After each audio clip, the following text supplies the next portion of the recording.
Metabots never quite reached the fever pitch that other franchises did, but it was one of the more memorable amongst the flood of gotta collect 'em all battle games that permeated the late 90s and early 2000s. A reason for that might be that America never got the localized version of the game that started it all, at least during the peak of its popularity, which is an odd concept. How do you push a franchise without the flagship product? Well, with a lot of proxies. You had the TV show, of course, which was the way many were introduced to the series, and it was pretty fun, up until the weird maybe not reboot about 60 episodes in. And then you have other video games,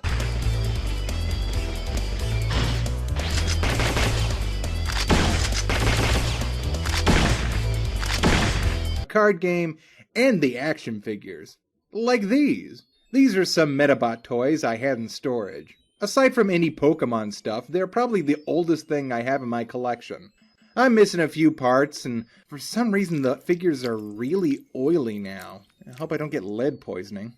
But these are more than just figures. This is the Metabots Battling Figure Game. I lost the cards that went with them, but each part of a Metabot has its own health. What you do is roll this little dice, which has a number value and a body part symbol. You roll once to determine your opponent's body part, and again to see if you knock it out. I may have lost the cards, but luckily the numbers are imprinted on the molds. Take off each part you knock off, and if both arms and the head cease to function, then you're the winner.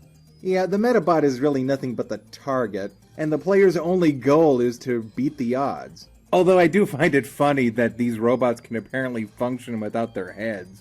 Like most collectible RPGs, Metabots offers a wide variety of characters, each with their own strengths and abilities. One of the selling points was procuring a part from the losing Metabot, so you can swap out components and give you the advantage in different situations. You could do the same thing here, but it's kinda pointless. There are no abilities. It's all just numbers. That's a trend with these cheesy proxies. They seem pretty cool, but always fall just short of delivering what I imagine the main draw of the game is. In this you can swap parts, but it's pointless because the game is so shallow. Little did I know that there was an entirely different way to play with these figures. If I had just gotten the Metabots Row Battle Arena. I had never even heard of this until I started researching the game more. Apparently it's really rare, going for about 50 to 100 bucks a pop, so I guess they didn't make enough or whatever. But it seems to offer a more in-depth gameplay. Really intrigued by this plate that may sit in the middle. It appears to have a bunch of text, including HP, a stat that's oddly missing on the actual robots. The other one seems to have an elaborate grid of some sort. So should I actually have tried to get some copies of these boards for this review? Why? If a review is based off an experience, then this perfectly fits the narrative. How for some reason America missed out on a huge chunk of this franchise.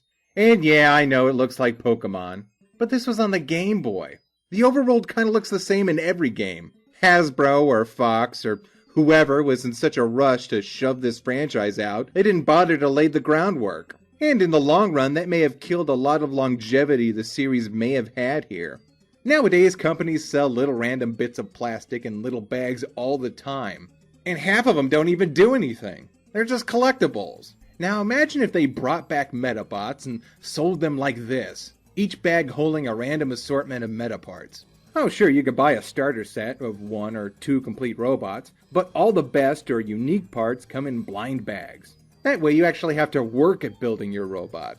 A head there, an arm here. You can even do what HeroClix has done and imprint little symbols next to the attacks and defense of each part, and include little power guides. What if one arm had armor that you needed to attack twice? What if a pair of legs had speed boost, so that Metabot always attacked first? A Metabot's metal is the source of its personality and power, and you can print a Metabot's meta symbol on the back of the torso, like on actual Metabots, and each part that matches that metal will get a power boost. That way a whole Metabot with matching parts can have an advantage to a piecemeal one. You know what? This is actually a pretty good idea. Forget I even mentioned it. I'll make my own game. It's not like Metabots owns the concept of fighting robots. I mean, people still defend GoBots.